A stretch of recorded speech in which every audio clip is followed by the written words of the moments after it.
and welcome to the second meeting of the Honolulu Liquor Commission. Commissioners, I believe we have some minutes to approve. Yes, Chair, my motion will be to approve the minutes of the third meeting. Second. It's been moved in second to approve the minutes of the 33rd meeting as previously circulated. Any objections? Any with reservation? Seeing none, chair votes aye. The minutes of the 33rd meeting are approved. Moving on into public hearing, calling agenda item number 1, application number 22-23464 from Lani Spirits LLC. Ms. Oceana. Members of the commission, Mia Oceana on behalf of the applicant. I think at this time, we're going to probably need to have the public hearing canceled and rescheduled. The mail out will need to be done in its entirety from scratch. So unfortunately, we will have to do the 45-day period. I do want to let the commission know, I really appreciate all of the opportunities that you've given us to try to salvage this public hearing. But unfortunately, due to some circumstances and changes that have occurred between April when we originally did the mail out and this public hearing, we're simply unable to demonstrate the requirements of the statute. It's unfortunate. We'll get some stuff on the record. Ms. Harai. Thank you, Madam Chair and Commissioners. This matter has been continued from the June 6th and June 30th meeting. Public hearing kept open. If asked, administration would concur with council that we were unable to confirm compliance with HRS 28157C. Our recommendation would be to to cancel the public hearing so that the applicant could redo the mail out. I would like this opportunity to give the licensing supervisor the opportunity to address the commission if there's specific information with respect to the going forward of the mail out that he wishes to put on the record.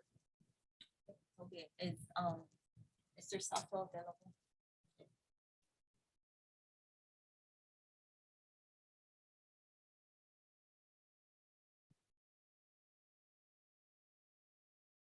Supervising Investigator Sato. First off, for the master list, as far as what the applicant needs to do, is to show a current list of 100% of all owners and lessees of record currently on record of every single owner and lessee within 500 feet. This is in regards to HRS 28157 C1. So there needs to be a list for all the owners and lessees within 500 feet is one list. Another list is 100 within 100 feet from the premises. Also, in C2, within 500 feet, 100% of all registered voters that would be required to get a notice, or even if they didn't, just 100% of all the registered voters within 500 feet, separating by 2 lists, one in 500 and one within 100 feet. For 3, C3 is the condos, which all condominiums receive the required notices meet the 28157 C3 requirement. For the affidavit of mailing, it shall reflect 100% on page 1 of the affidavit, 100% of the 500 feet of the owners and lessees, and also on the 100-foot side, all the owners and lessees within 100 feet. Next one would be the registered voters. Same will be 500 feet of how many registered voters who were to meet that requirement. Also 100 feet, the same, within 100 feet. It goes same with the small businesses, 500 feet. and 100 feet. Also, the condominiums, 500 feet and 100 feet. Back them to mail the notice requirements, the notice requirement that's listed there.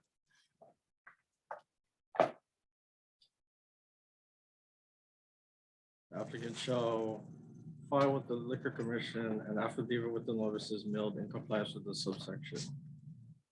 In addition to the affidavit, which shall be made available within the 7 business days with the period of proof of having mailed the notice.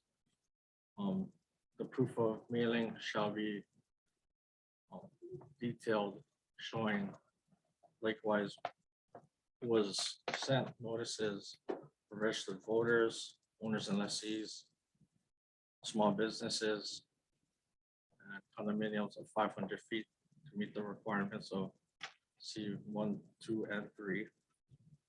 And also from 100 feet is the same.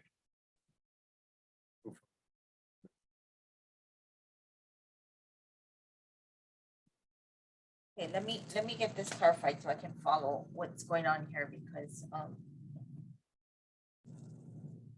sure we all have questions here. So if I'm following correctly on what we're clarifying for the list to be, we're requesting a mail out of 3 different types of mail outs, 2 different lists consisting of each C1, 2, and 3. So we're doing 6 total.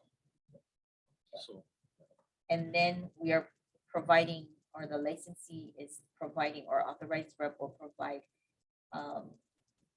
proof of the mail out of all 6 as well, but they have to segregate the list. Is that, so my understanding was with this licensee, with this license, we started where we got the wrong list. We got Kahala District, and this is Kalihi, correct? yes. Okay, so obvious error, right? 2 different districts can't mend it, can't do anything with that. Second go around that we went around with this, we did not get the lessees, I believe. Was that the discrepancy, the lessees, or No. was it? The registered voters. So Okay. I think it was represented in the previous hearing was the owners and lessees list can be used for the registered voters list, which as notification. Each subsection under the statute is totally separate. There are separate requirements. It cannot be read into one list that's compiled to meet all 3 Mhm. because it'll be totally different in a respect because there's condominiums that are involved. As with most condominiums, you're not going to have all 100% owners living in that unit. So So you- let me get this clear then. When I know what a registered list looks like, so when I request for the registered list, it goes and shows me basically 1, 2, 3 Elm Street. It will list who's registered there, who can necessarily be renters. Registered list will show 3 household members, for example, that are registered on the registered list. You're taking that list and you're mailing out to them on one list as well, right? To show proof. So you're using this as a master list to show your mail out for C1, I believe, right? so To those- satisfy one requirement, C1. So the master list is consisting of 1, 2, and 3 separately each, all 100%. So that's basically anybody within 500 feet, but you're splitting off at the, based off your tax map, you're gonna show the 100 feet separately. Or like the C1, which is the owners and lessees list. You're gonna show within 100 feet because there's particulars to the 2/3 and the 3/4 requirement that need to be met. If you jumble it all up, it becomes harder to determine whether or not they met the requirements because you're gonna have one big list and you're gonna try to have to piecemeal it by the address and to see if they're meaning the 2/3 requirement or the 3/4.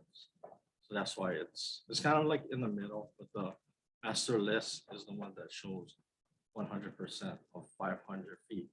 Just in addition to, you're gonna show the 100 feet separately for Okay. 1, 2, and 3. So potentially for one address, you can get anywhere up to 5. You can get 5, sometimes 10 on a business. So the owner itself is going to get it in California. So it's an investment property. You got 2 owners on it. You have a trust.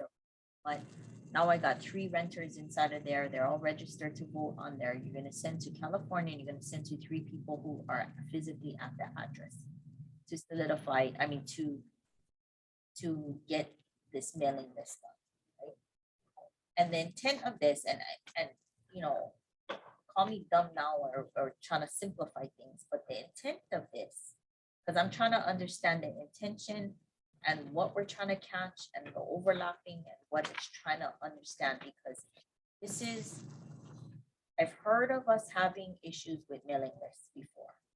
Now, I know what a registered voters list looks like, and if anybody can make sense out of that, great. But we know when you get the register list,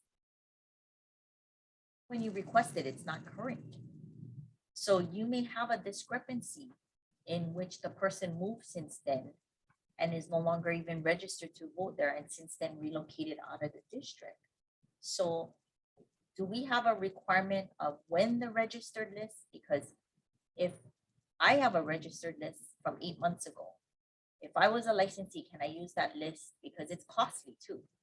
When we look at the costly part of it, to do an Oahu registered list is $700 right now. I believe it's 700. If not, you do the 4,000 version and you can get it extracted. Can the licensee use the same list, the registered list, if it was requested 8 months ago? In a sense where there's no, if we were to take the reading for the statute for the owners and lessees, it says current on record. So we would kind of rely on, real property tax, and we kind of rely on even DPP to kind of accurately show what they have on record at the time. So usually when these things come up, if the list that was submitted at the same time with the affidavit of mailing, the master list, and the list to meet that requirement, we'll take it from that date because it'll be fair because as far as we know, they mailed it out to who was on record at that time. In most cases, we do come across, even in this case, I found like 7 or 8 different parcels that weren't even mailed to. For the only reason why the owners are different. And some places are not even listed as far as who's the owner. I mean, in a sense where the owners are totally different, so to speak. But the exchange happened back in 2021. In which they disposed or sold the property since then, or could be a blank parcel where there's no there's a registered owner, but nobody there registered to vote. It could be many things, right? Correct. Many factors. Correct. And with the new owners, you're gonna have the new registered voters. So I mean, it would have to kind of coincide very closely with the time of the mailing. Well, like just to make light of the situation,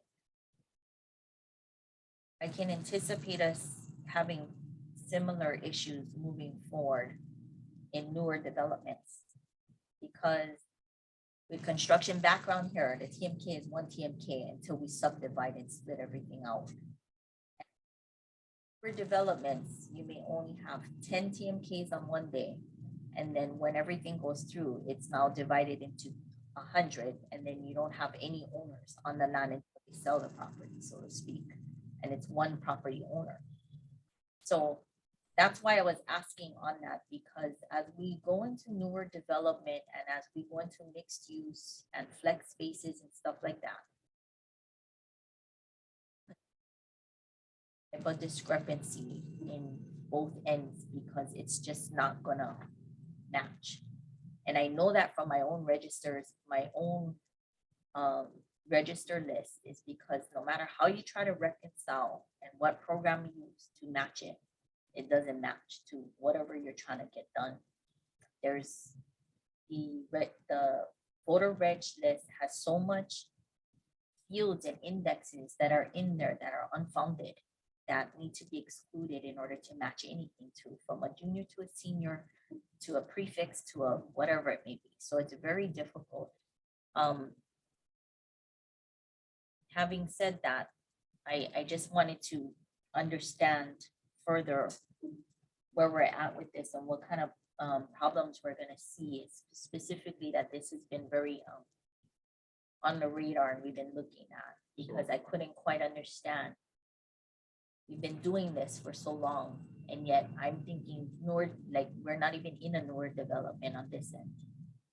But we need to think outside of the box and start looking at things on. So, sorry. And add things for us to work on the upcoming legislative session. Yes. That's the main fix.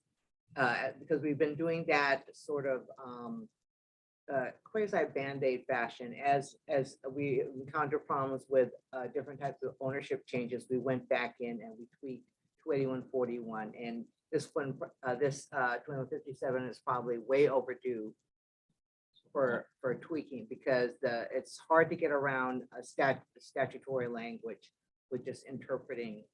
There's a limit to how much you can do. So.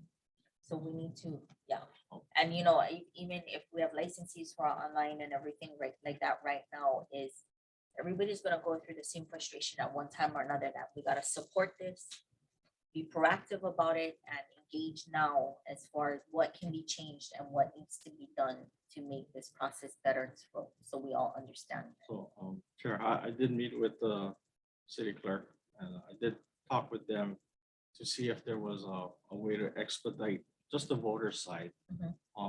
It did kind of relay that on a normal circumstance that the voters registration list is usually kept private outside of, within 92, except for liquor license applications and the public input. Now, I've kind of reached out to them to say that, is there a possible way to extract it via an Excel spreadsheet so that possibly that we can have the access more quickly, and as well as, the applicants, because as much as, we're within a district, just like even Kalihi, there's a lot of people, and for the most part, our entire section of investigators, we don't really want to tabulate like several hundreds of people and get it wrong, because there was rare instances like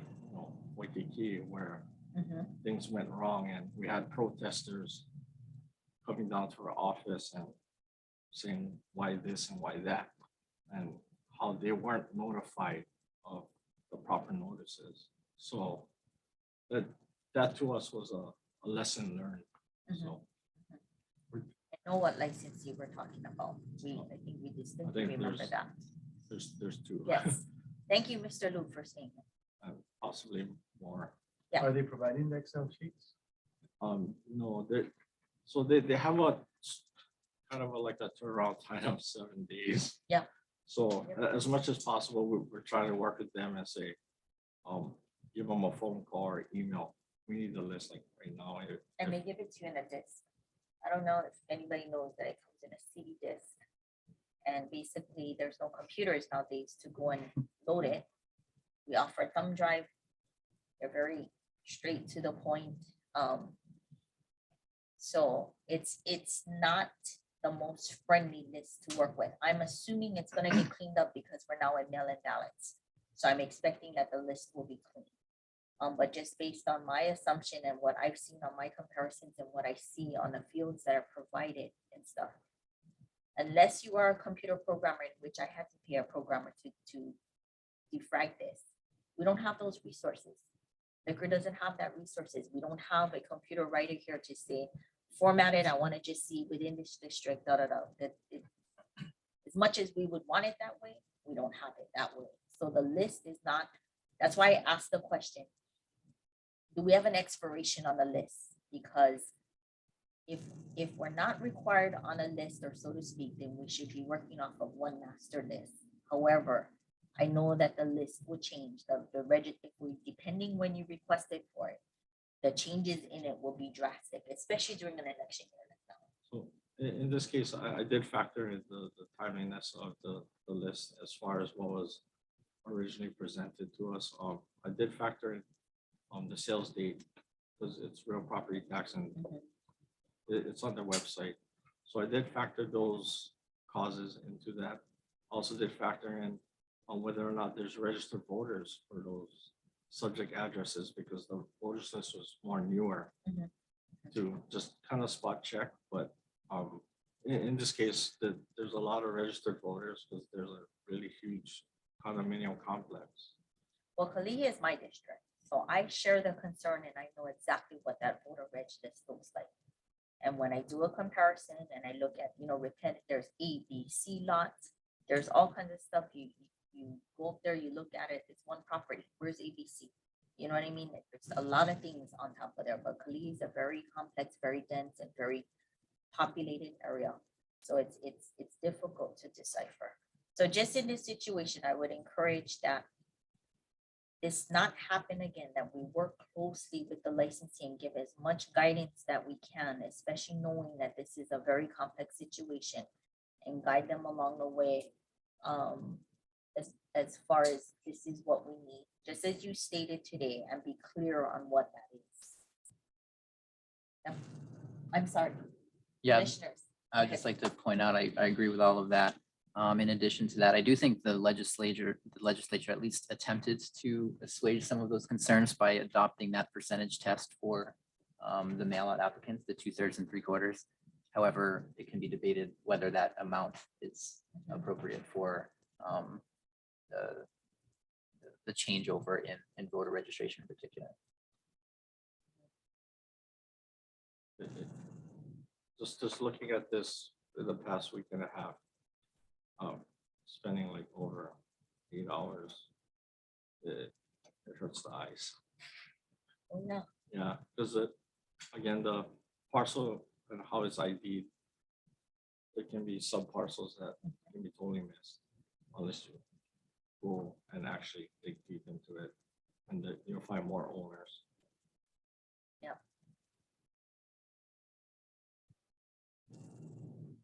Anything else, commissioners? Okay, so if I'm hearing correctly, are we taking no action on this agenda item, Mr. Rai?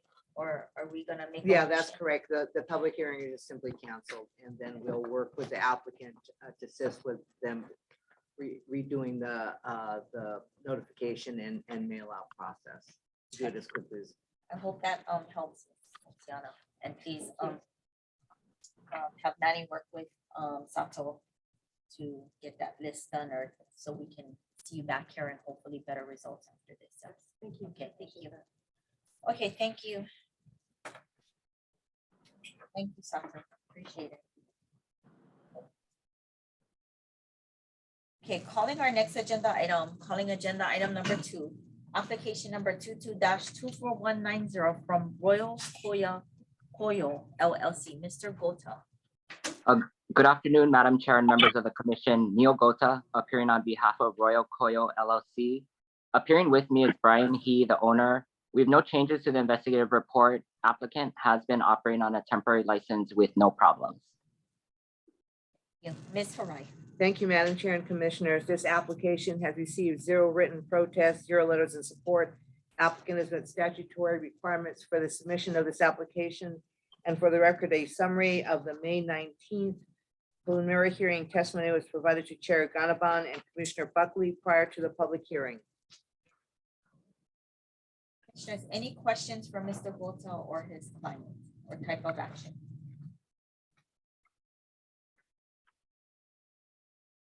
Hearing no questions, my motion will be to approve application number 22-24190. Second. It's been moved in second to approve application number 22-24190. Any objections? Any with reservations? Seeing none, chair votes aye. Application is approved. Thank you, Mr. Gota. Thank you very much.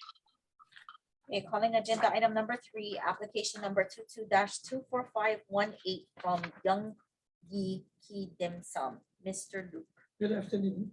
To my right is Mr. Hun, Hon, Lund, Lun, Lam, Lam. He's a member. The record reflects appointment of Scott. We have no changes to the investigators. Okay, thank you, Mr. Right. Thank you, Madam Chair and Commissioners. This application has received, excuse me, 0 written protests, 0 letters in support. Applicant has met statutory requirements for the submission of this application, and for the record, a summary of the May 26th preliminary hearing testimony was provided to Chair Gannabon and Commissioner Buckley prior to the public hearing.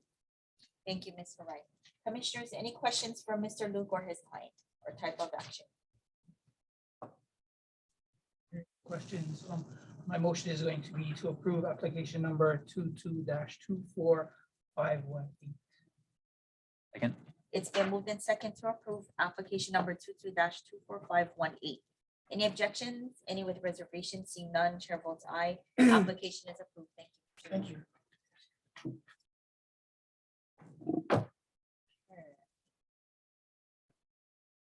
Agenda item number 4, application number 22-25058 from Park Event Services LLC. Let the record reflect that I, Chair Gannabon, will be recusing from this agenda item and be turning this meeting over to Vice Chair Miyashiro.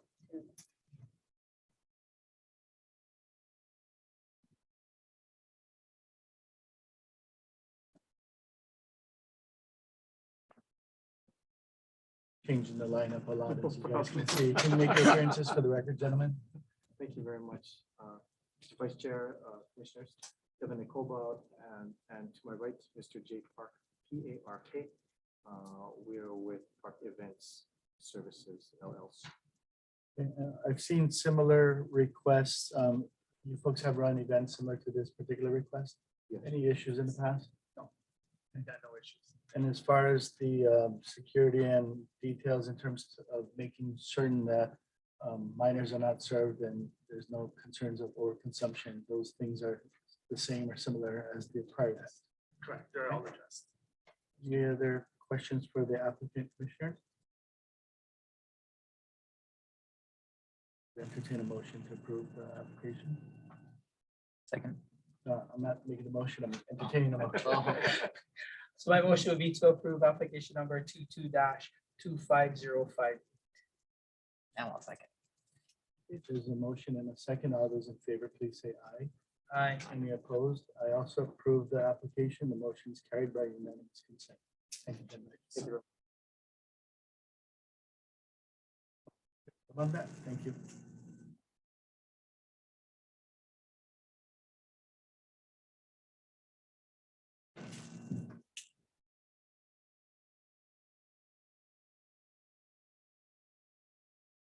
Okay, we good? You good? Okay, calling agenda item number 5, application number 22-24064 from Flavors of Italy LLC. And Madam Chair, let the record reflect that for this agenda item number 5, I must recuse myself due to potential conflict of interest. Okay. Commissioner Buckley will be excused for agenda item number 5 or recused from agenda item number 5. Hi. Go ahead and introduce yourself for the record. I am Desiree Lopez-Fito. Owner of Flavors of Italy LLC. Okay. And sir? Okay, you can introduce yourself for the record. Okay, and please spell your first name. Okay. Commissioners, any questions for Ms. Loberfido or type of action? Application number 22-24064. Second. It's been moved in second to approve application number 22-24064. Any objections? Any with reservations? Seeing none, chair votes aye. Application is approved. Thank you for coming down. Can we get Commissioner Buckley back, please?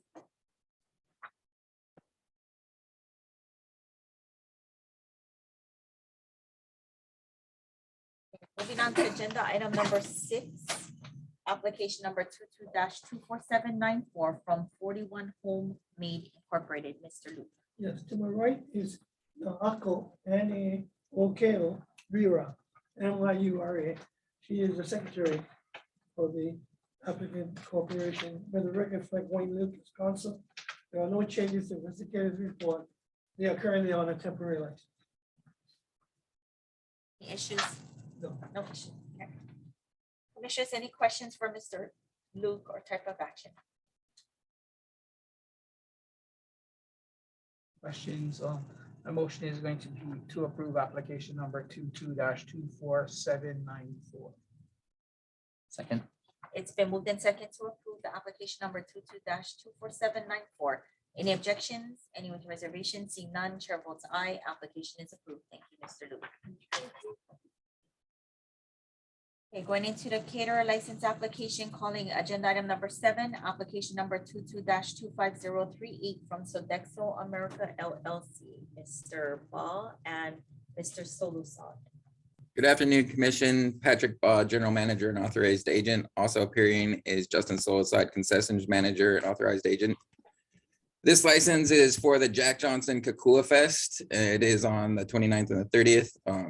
We're expecting a large crowd. A couple different things that are different or unique for this than from our normal caterings out there at the Waikiki Show is this one has an environmental impact. So we work with Jack Johnson's Kakua Foundation to provide some stuff. So we have different glassware. It's actually reusable, reducible glassware. So it's clear, it'll be out there. But we're also allowing hydro flask and other containers to come in. They have to come in empty and be clear so we can visibly see.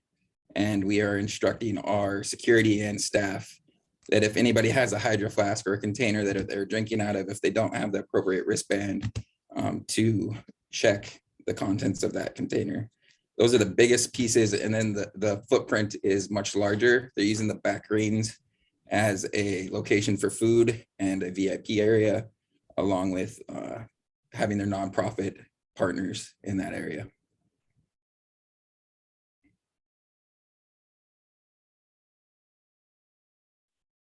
Mr. Baum, what, I know that we've had this license come forward many times, but what is the justification or the reasoning behind the exception to hydro flasks? Is this something that the promoter had requested, or what are we doing? Yeah, it's the promoter and it's the Jack Johnson Kakua Fest. So it's it's all about reusability, reduction. So they don't like plastics of any kind, including the new bioplastics. So it has to be paper, aluminum, or glass. They're actually at their cost providing the reusable cups for the beer and wine, and the systems. And we work with the health department to make sure we have the appropriate needs of washing, sanitizing, et cetera, and refilling items. And then the hydro flasks fall into that reusability, sustainability. So they, in their contract, and Micah Ryder for show or performance list out a lot of things. So their selves, Department of Enterprise Services and us tried to negotiate the best way to make that piece work. And they have to have the security at the front, check each bag. If there's a hydro flask present, they have to make sure it's empty. Nothing can be in it, no water, no nothing. It has to be basically empty. And then, like I said, our staff and security along with the ushers will be instructed if anybody's drinking out of there and they're not banded for alcohol, that we have the right to ask them what's in there, potentially pour it out, or escort them off if it's containing a product they're not supposed to have. So are you gonna have like water stations all over the place to refill these hydro flasks? What is the intent of them coming in with empty hydro flasks if there's nowhere to refill? Yes, there's actually multiple water stations throughout, provided by Kakua Foundation.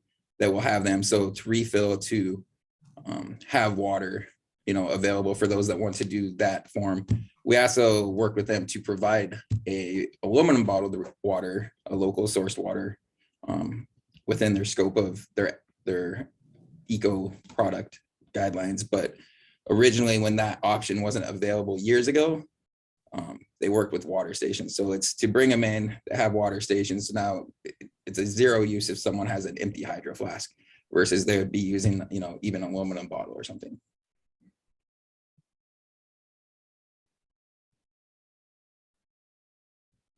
If I'm hearing you correctly, Mr. Ba, if someone is consuming what appears to be a beverage from a hydro flask that's not clear, one of your security personnel is supposed to check the contents to confirm if the person is not wearing a band, that the contents are not alcohol.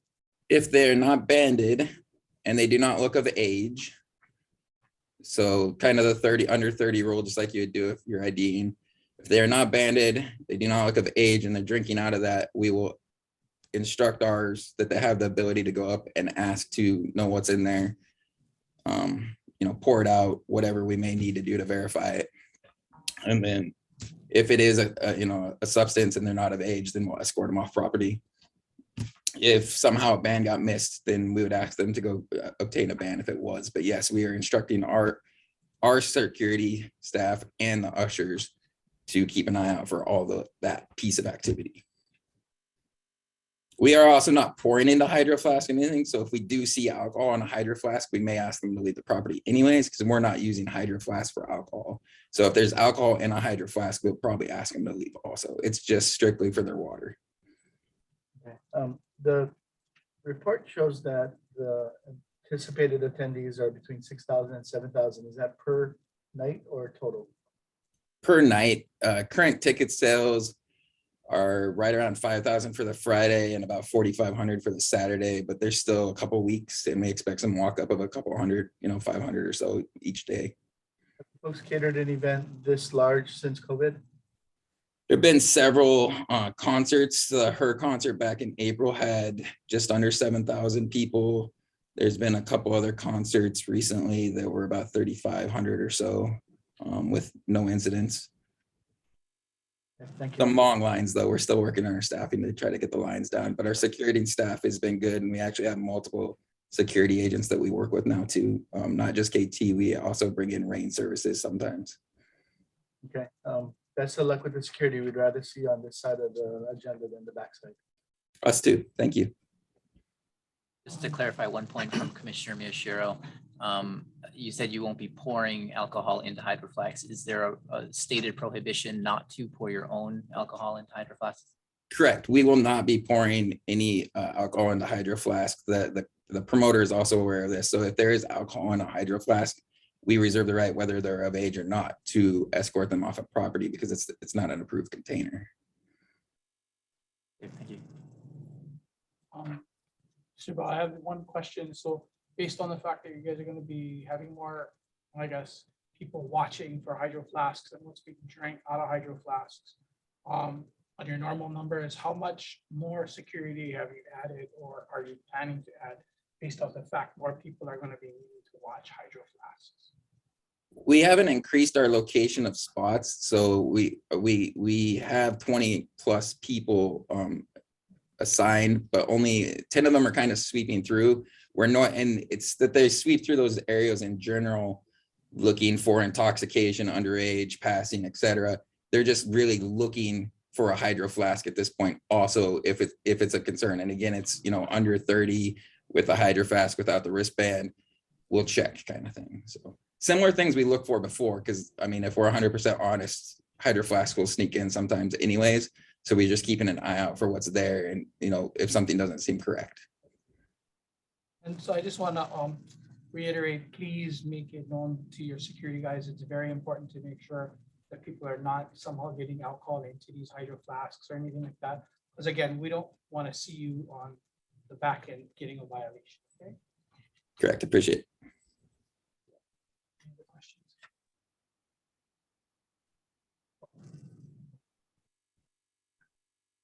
So you see somebody drinking out of this hydro flask. I mean, walk me through it. You confront the guy, right? And you tell him, open the hydro flask. What do? You smell it? How are you verifying it's alcohol? I'd probably start with the smell. If, obviously alcohol has a smell. Honestly, they're supposed to be for water only. Mhm. So obviously, if there's any kind of smell, it's probably something else, at which point we'd dump it out. We'd ask them what's in it, obviously, too. Hopefully they're forthright. And then if there's not a smell, but we still have a concern, we'd probably pour it out onto the ground a little bit and see what it is. But again, nothing's supposed to be in there except water. So at that point, if it's anything but water, we would have the right to, again, pour it out, escort them out, ask them to leave, confiscate the hydro flask. We went through a couple different scenarios with the promoter of what we may or may not have to do. Have you drafted procedures as far as what would be the protocol or what you guys are instructing your people, instructions on what to do? We verbally communicated with the city DES, Department of Oversight Services, and the promoter. We didn't finalize in writing because honestly, we just finalized the writer portion on Tuesday. Like we agreed on all points finally on Tuesday on it. So I haven't formally written that out for my staff, but me and Justin have communicated it. And then before we do these events, we do put in writing cheat sheet, if you will, time, date, things to look out for, number of people, locations, and stuff that we provide not only to our security, but to the ushers and event staff, so that all the details are on there for them to follow through. I would request that whatever is going to be placed in writing, or you would have something in writing that you submitted to the commission, and I would like it to be part of this record for this agenda item in the event that it does get approved.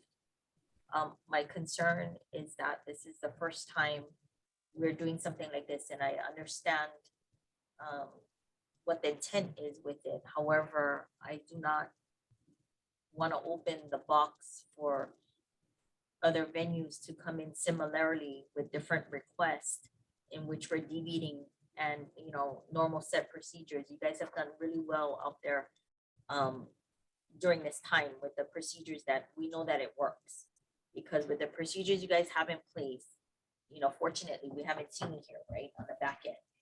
So when we venture off into new things, I like to dot our I's, cross our T's, and really see something that your staff acknowledges and understands what the procedure is, and it's not just something verbal. However, it is something trained to them, because this is a new thing that they're looking at. But like I said, I don't want it to be something that it becomes standard practice where you guys can deviate from that, or certain promoters can make those type of requests, because we start to compromise on the back end as well. So that's something that I'm not personally comfortable with. I get it with the hydro flask and stuff like that. I do. But with this big crowd is what worries me. And with this type of crowd, I'm assuming you're gonna have in each party at least one hydro flask for each of them, which I believe in the concept and everything, but in a concert venue, and we haven't yet experimented with it on a smaller venue to know what the experience would be like. The concern is the large crowd, which is up to 7,000 is a concern for me. Agreed, and I'll happily I'll get it in writing. We're finalizing everything, like I said, so I can prevent it or email it to Inspector Sato either tomorrow or Monday, because I was going to work on everything, so we can send that. I also sent Inspector Sato, I believe yesterday, just an updated map of the festival showing where the nonprofit stuff and et cetera were for this event too. So happy to include more information, and we're on the same page. We kind of fought this exception. The promoter and the DES really kind of wanted us to work with it, so that's why we're saying what we're saying, that we reserve the right to do whatever we need to make sure we're ensuring that there is no activities that shouldn't be happening. Commissioner, any other questions or type of action?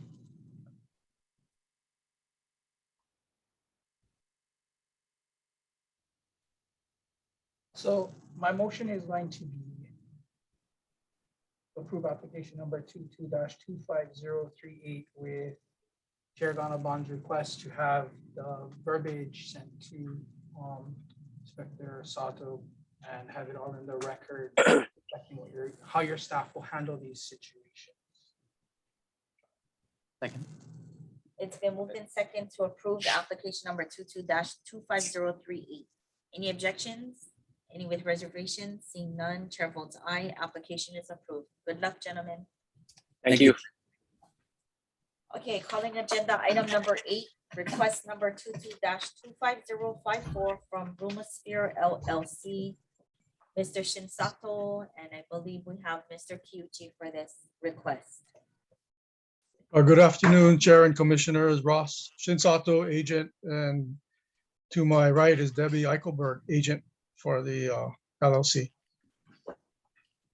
Good afternoon, Madam Chair, members of the Commission. Keith Kyuchi representing Randall Spear. Are in receipt of Mr. Kyuchi's correspondence dated July 13, 2022. Which is a clear objection to this request.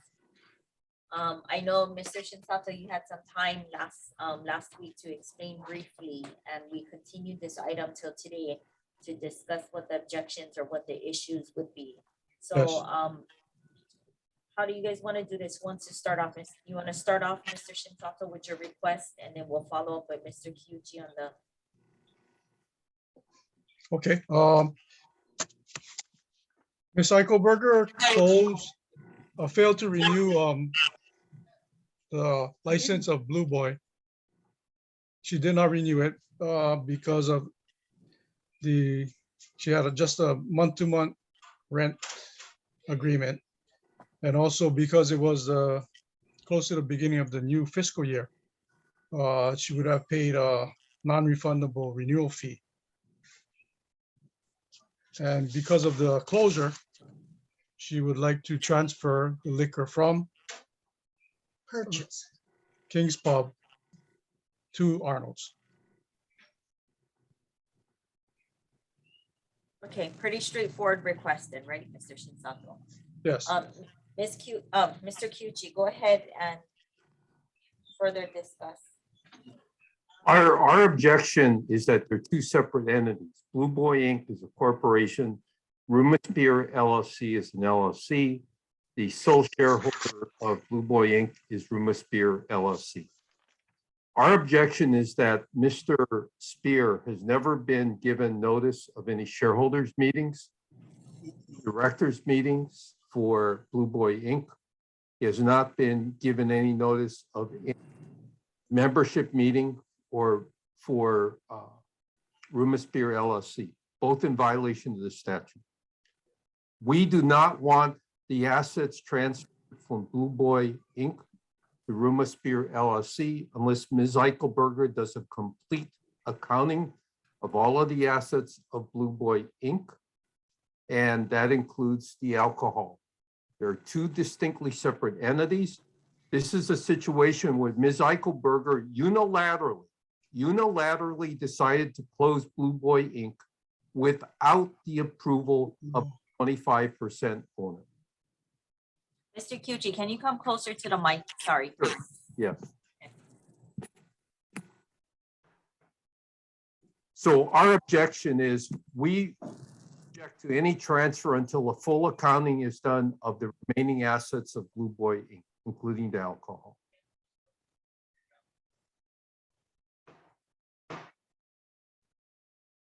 Okay. Just for record keeping or just for point of order, for liquors records, as what's stated in Mr. Kyuchi's correspondence, Mr. Spear, according to our records, does have 25% ownership. Yeah, I don't have the printout right in front of me. It should be part of the packet. I apologize. And I will confirm that Mr. Shinsato did file a copy of the liquor inventory, which I believe which has been uploaded to the board packet. But in terms of other assets, no, we just have the liquor inventory. I want to just confirm something. It was flipped it to the, Yeah, we have it. there's from a spear. Yeah, I I just wanna show end- liquor license E1431 as Daniel Jeffers, right? Yes. Right. Yeah. Right. Okay, so, Mr. Kyuchi had brought up an important point, Mr. Shinsato. You have any, comment to what he's claiming? Because if Mr. Jeffers is 25% owner of it, you don't have any consent at this point, correct? Well, Chair, if I can correct you, Dan Jeffers is still listed as the sole member of Rumosphere LLC, and that's because of the ongoing litigation between Ms. Eichelberger and Mr. Spear. Effectively, there's an arbitrator that decided Mr. Spear has a 25% interest, but that arbitration award, while confirmed by circuit court, has never been translated to any records of the Liquor Commission. So what the Liquor Commission shows right now is that the only person listed for Rumosphere LLC is Dan Jeffers. So, Mr. Shinsato, you have anything? You have any court records, anything?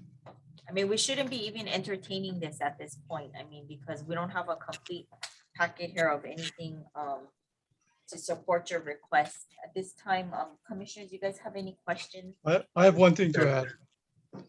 Mr. Shitato, hold on a second. My concern is that this sounds like a dispute between members of an LLC that's already in a court proceeding. We're not a court of competent jurisdiction. We don't have jurisdiction to determine rights and obligations of members or prospective members of these organizations. And as I understand from Mr. Kyuchi's letter, there is a pending lawsuit in the First Circuit Court. Is that accurate? You would have to ask Mr. Kyuchi. I'm not sure. of What are that. they asking? A lawsuit. They're making up, but I know that they can only have a lawsuit from September of 2017, according to the judge. Mr. Kyuchi's letter references a civil number 19-2129 in the First Circuit Court. And if there is a pending court case, I think you folks need to go to the court, ask the judge to determine rights and obligations under the operating agreement and the statute, and then come back to us with an order.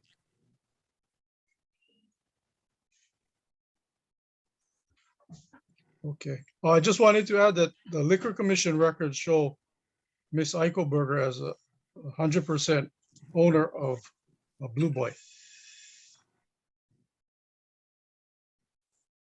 I have just a clarification question for Mr. Kyuchi. It does note in your letter that there was an arbitration award. You're appealing that award in the circuit court under the circuit court's case number that Mr. Miyashiro just referenced.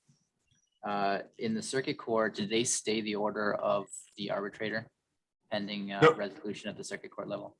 No, there are two separate actions. The 19-0002129 number is based on actions that occurred after September 15th, 2015.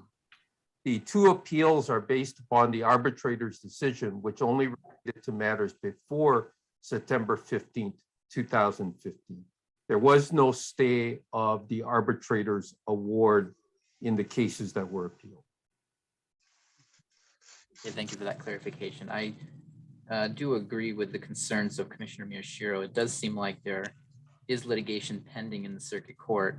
And not only that, it does show in Mr. Kyuchi's letter that a portion of that litigation relates to actions or alleged actions and authority to take action as it relates to the liquor licenses specifically. So I'm concerned that by ruling on this matter, we're taking jurisdiction out of the circuit court where I think it's probably appropriate.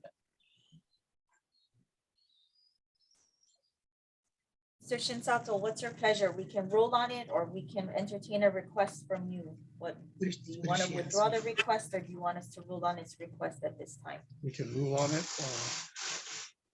ruling on if you will allow us to buy King's Pub's liquor. No, the request that's before us is obtaining the remaining liquor inventory. That's what's before us. I want to make a purchase it from, I mean, I want to do it legal. I know you can't give liquor away. I know I can't just take it over to Arnold's, but I thought, you know what?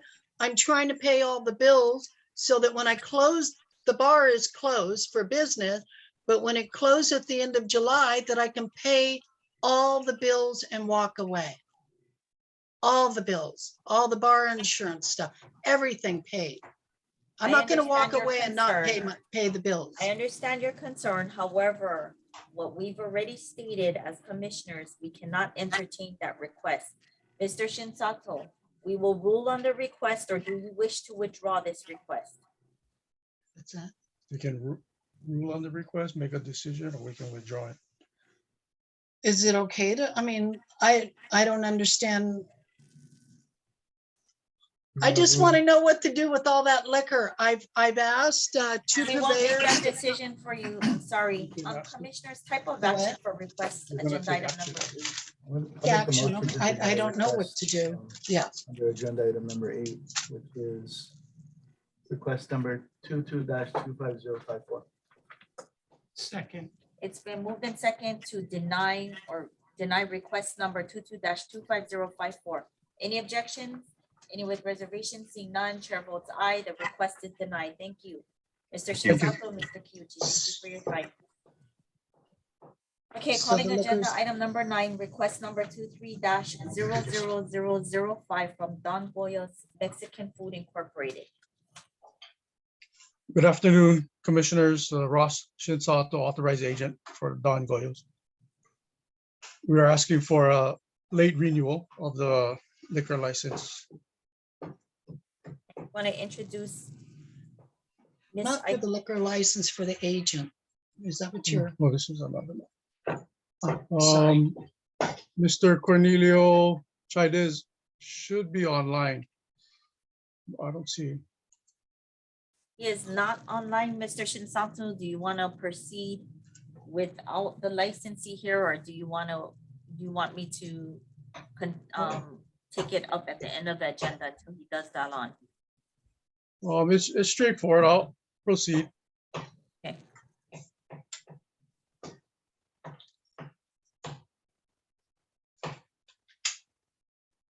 Okay, commissioners, the request is before you. Any questions or type of action? I have a question. So, basically it states in there for good cause. So basically my question is, why was he unable to renew within the time limits before June 30th? The Liquor Commission notified us on June 29 that the application wasn't in. I immediately called Mr. Chaidez, and he stated that his accountant was preparing the paperwork and would turn it in on June 30. So everything was ready. We later found out that the accountant did not submit it. And that's why we're asking for a late renewal now.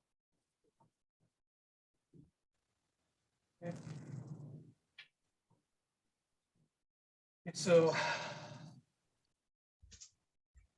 request is going to be to approve request number, my motion is to be to approve request number 23-00005. Second. It's been moved in second to approve request number 23-00005. Any objections? Any with reservations? Seeing none, chair votes aye. The request is approved. Thank you, Mr. Shinsato. Thank you. Okay, calling agenda item number 10, request number 23-00013 from Rangoon Burmese Kitchen LLC. Hi, sir. Mr. Sai? Yes, please come forward and introduce yourself for the record. My name is Kate. You can have a seat, sir. Okay, Mr. Sai, you're before us because you need to renew your license. So again, my same question that I just asked the previous licensee, it does state in the language of the thing, what for what is good cause. So why were you unable to do it within the June 30th deadline? So I was just and I just stuck in kitchen all the time, and then yeah, I'm so sorry that I didn't pay attention on the expiration date, and then I found out that probably on 29, and then I just like it was too late to do the paperwork and all that, so I came down on 30 yet with the application form and yeah, and then it was too late, so I requested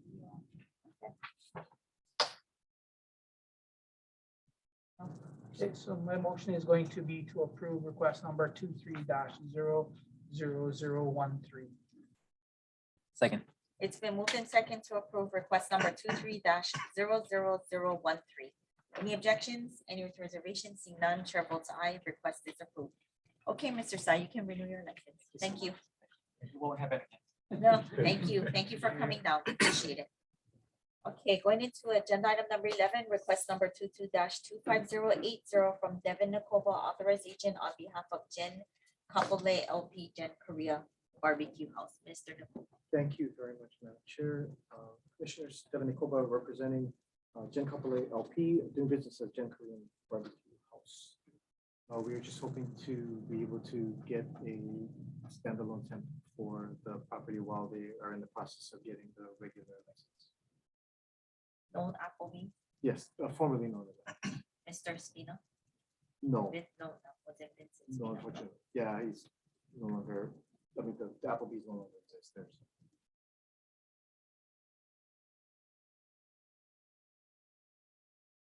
Action. So my motion will be to approve request number 22-25080. Second. It's been moved in second to approve request number 22-25080. Any objections? Any with reservations? Seeing none, chair votes aye. Application is approved. Thank you, Mr. Nakoba. Calling agenda item number 12, request number 23-00050 from Mr. Wayne Luke on behalf of AAHII.org. Let the record reflect Wayne Luke as a requestor in this matter. It's the same situation as number 11. The permits, prior licensee has left the premises, and we move it for a temporary license while we proceed with a new license. Did they renew the charter? The The previous, you remember this one? The previous, yeah, the fleet, they had a I didn't know charter whether issue. So they just dissolved, so now it's gonna be the National the Guard. National Guard that's gonna Yes, take over the National fleet. Guard taking over for the Navy. Okay, I see, okay. Okay. Type of action, commissioners. I see no questions. My request is going to be my motion is going to be to approve request number 23-00050. Second. It's been moved in second to approve request number 23-00050. Any objections? Any with reservations? Seeing none, chair votes aye. Request is approved. Thank you, Mr. Luke. Thank you. Okay, going into adjudication hearings.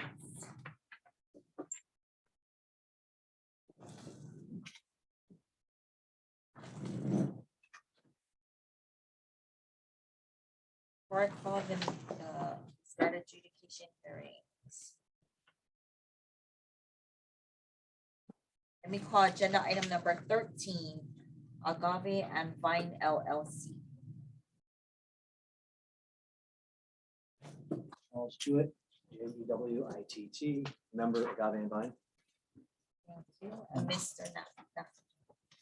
Good afternoon, Tom Snapseeker, Deputy Corporation Counsel on behalf of the City and County of Honolulu. Mr. Chair, can we charge for agenda item 13, please? On or about August 31st, 2020, licensee failed to timely submit the name of every person then employed on the licensed premises who is registered with the commission or who is subject to registration on the date and in such manner as directed by the commission in violation of Rule 3-82-38.8 of the Rules of the Liquor Commission of the City and County of Honolulu. Mr. Joy, how would you like to plead? Commissioners, no contest. Can I combine this with 19, which is the same thing? which was also, 19. which is also the same thing for Camp LLC, Camp Inc. which What we adjudicated can 6 do, months ago. Mr. Jewett, is we can take agenda items 13 and 14 and we can take 19 out of, no, I'm sorry, 19, you said? No, I right? believe it's 19. No, it's not 19. Club You have 939. Oh, no, that's not.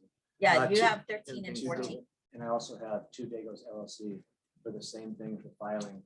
And it's 18 and 19.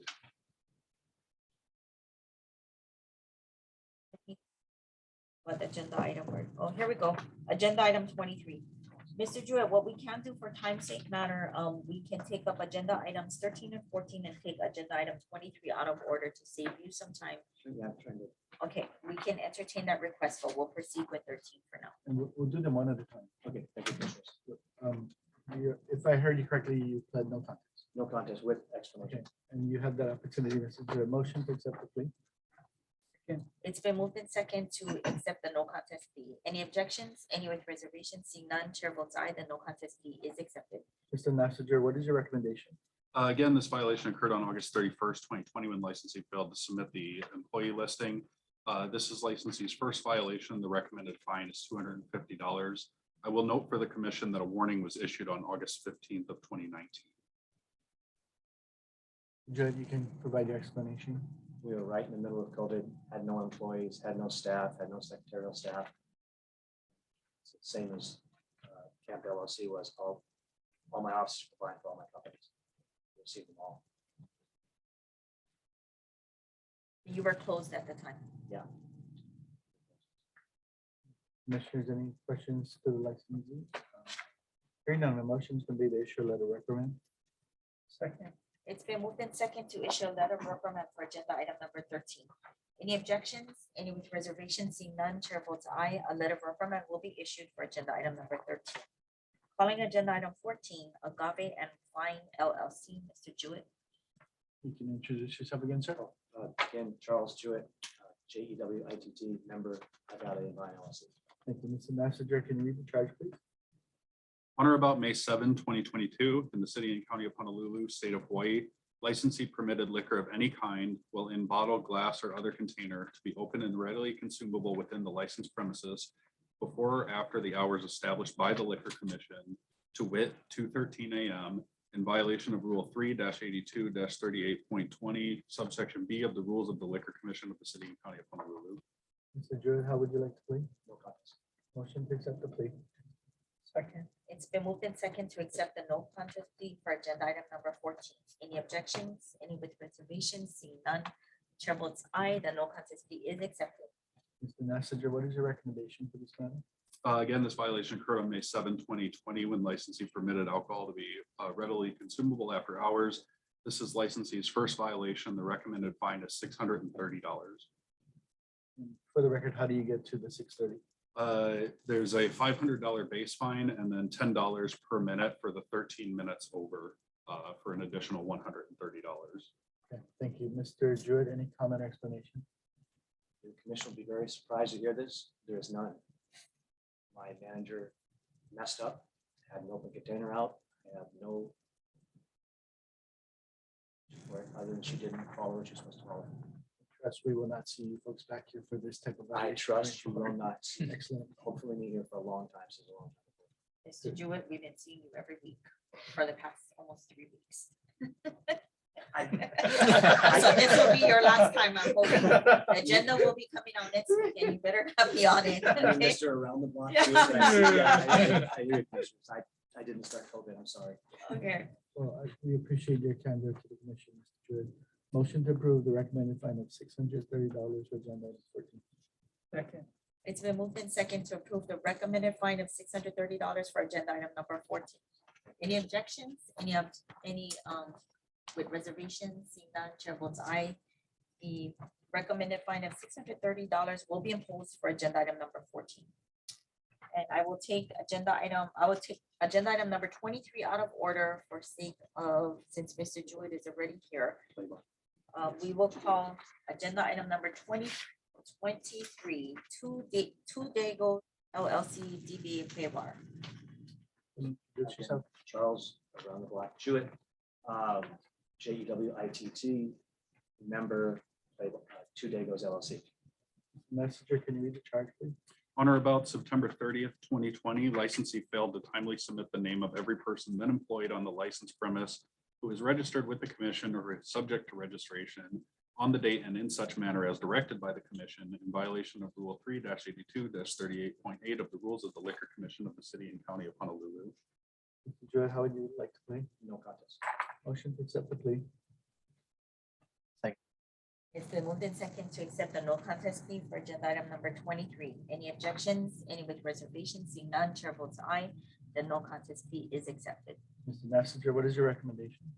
Again, on September 30th, 2020, licensee failed to submit the annual employee listing. This is a first-time violation. The recommended fine is $250.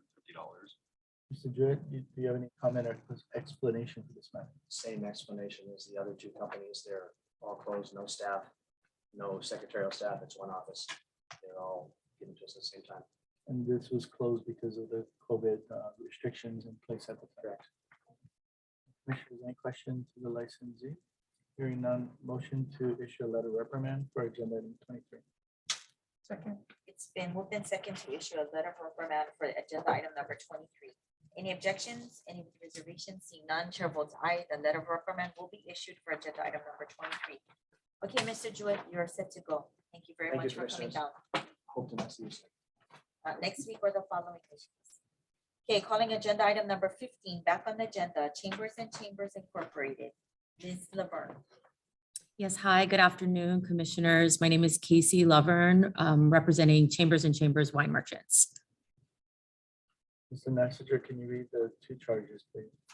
Charge 1, on or about October 17, 2018, in the City and County of Honolulu, State of Hawaii, licensee sold liquor at wholesale prices without invoicing the vendee's license number, which constituted a violation of Section 281-42, subsection B1 of the Hawaii Revised Statute.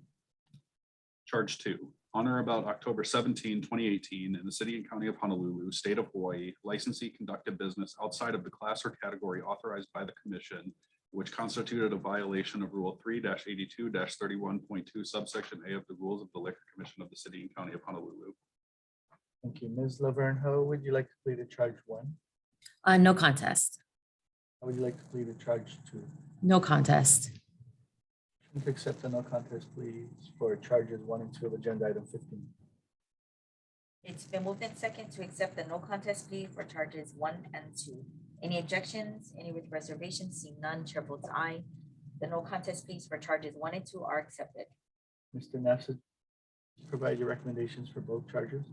The recommendation for charge 1 is a $500 recommended fine, and for charge 2, it is also a $500 recommended fine.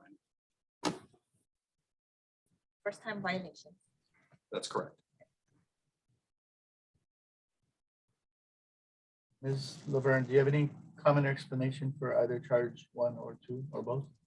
For charge 1, we have rectified the issue immediately as soon as we were aware of the violation.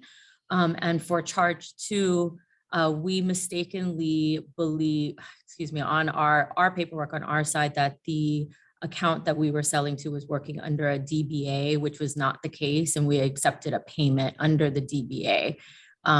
We have retrained our staff. We are all aware, and it will not happen again.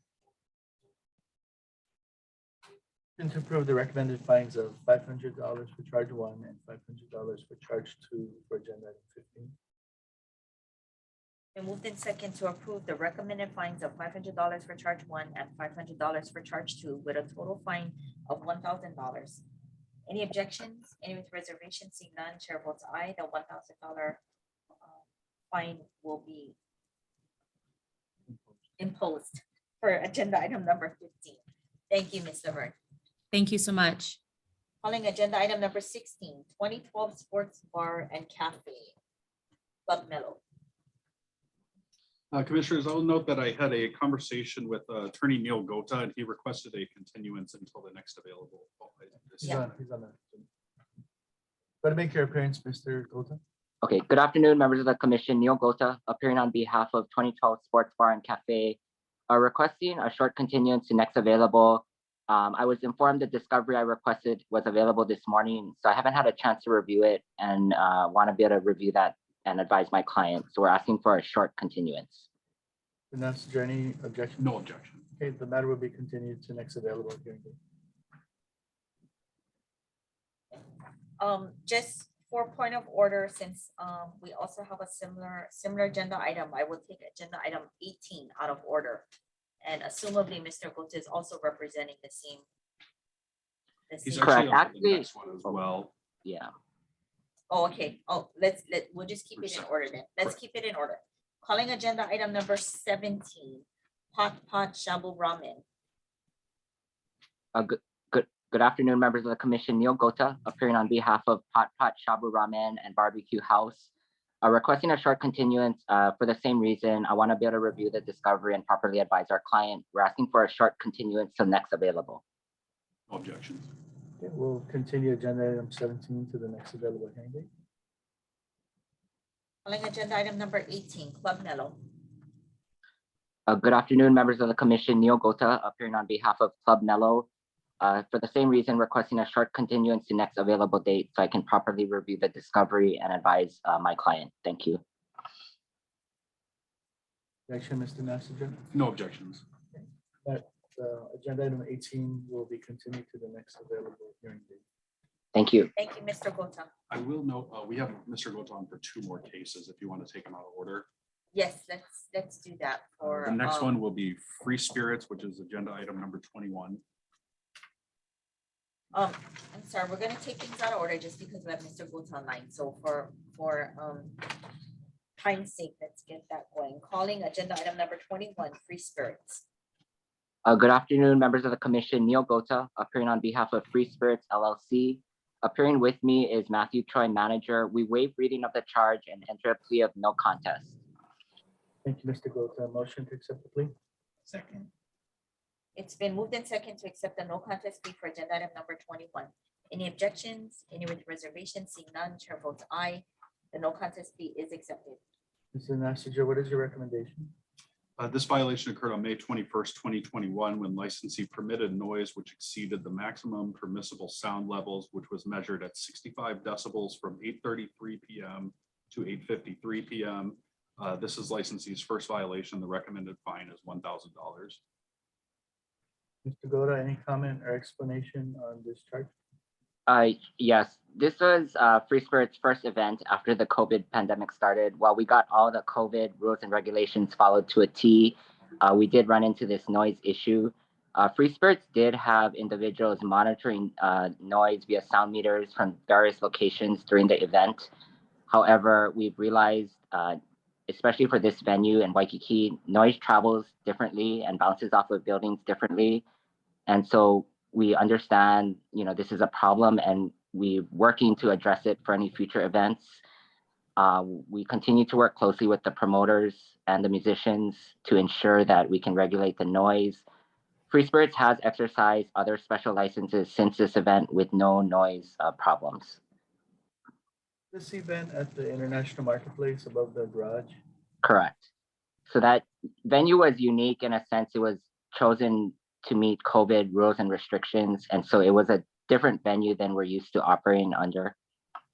Right, and then if I recall correctly, the top level deck of the garage is surrounded by either condominiums or hotels or both. And I'm not sure if I expressed my concerns, but I did have a concern when we issued the license at that time. Correct, and we acknowledge that. I think just to point out for the record and in no way to minimize this violation, the noise complaint that resulted in this violation actually was made the day before the actual event during a sound check, which Free Spirits was not at.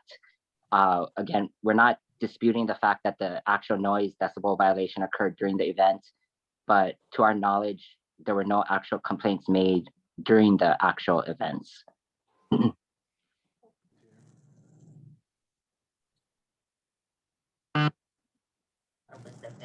That's important. That's an important fact that you brought up, Mr. Gota, because if it was during the event, then that would, so it was just during the sound check. So was it just very brief during the daytime, or what time was this happening?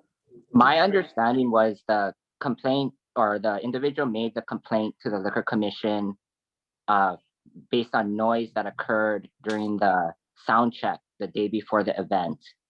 But the investigator did measure the noise during the event. So we acknowledge, it was above the permissible decibels during the event.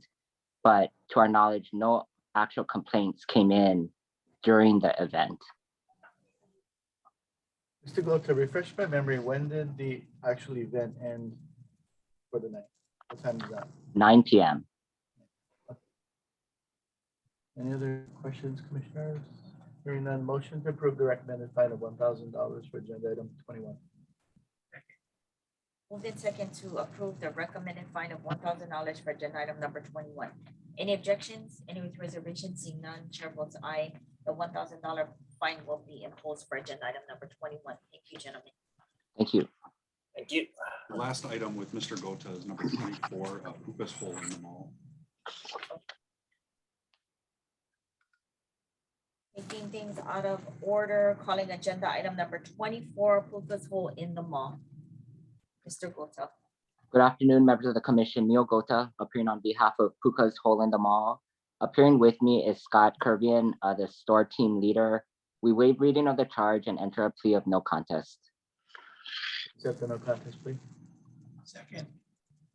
It's been moved in second to accept the no contest plea for agenda item number 24. Any objections? Any with reservations? Seeing none, chair votes aye. The no contest plea is accepted. Mr. Master, what is your recommendation?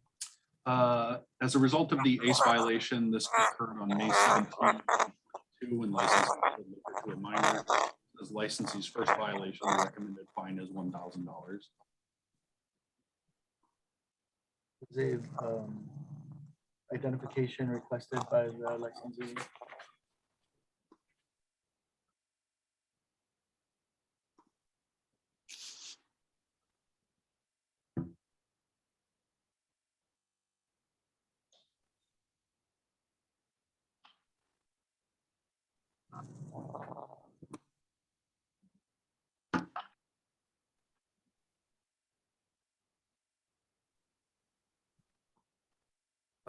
On page 2 of the investigator report, it says, according to Santos's minor statement form, Relata, a male employee of the restaurant, asked for identification when she ordered the Heineken. The report show that a vertical ID or any ID was provided?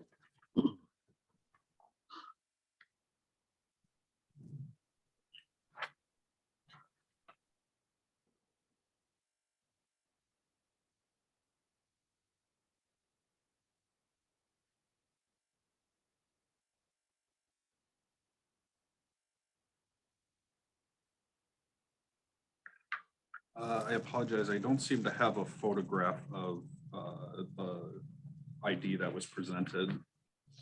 If I could interject, I believe Exhibit H indicates it was a vertical ID. Thank you, Mr. Gota. So your understanding is that an employee requested identification and was provided with a vertical ID. Is that right? Correct, that's our understanding. And let me give you the opportunity or your client to provide any comment or explanation on what happened or why. Thank you. Sure. So based on our understanding of the incident from records from the employee, he did ask the customer for ID. It was a vertical ID. His explanation was he was rushed and there was a glare and that caused him to misread the birth date, which is not an excuse. This employee is no longer employed with licensee. Immediately after the event, licensee retrained all of its restaurant staff, in addition to all of its retail cashiers, on the liquor rules and regulations. Management has also reevaluated staffing levels to properly ensure that employees aren't rushed in checking IDs and making sure all liquor rules are followed to ensure that this does not happen again. Does the retraining include letting the employees know that a vertical ID may be a clue that the person is underage? My understanding is yes, it does. And again, we have no excuse for this employee. Questions, commissioners? Hearing no further questions, motion to approve the recommended fine of $1,000 for agenda item 24. Second.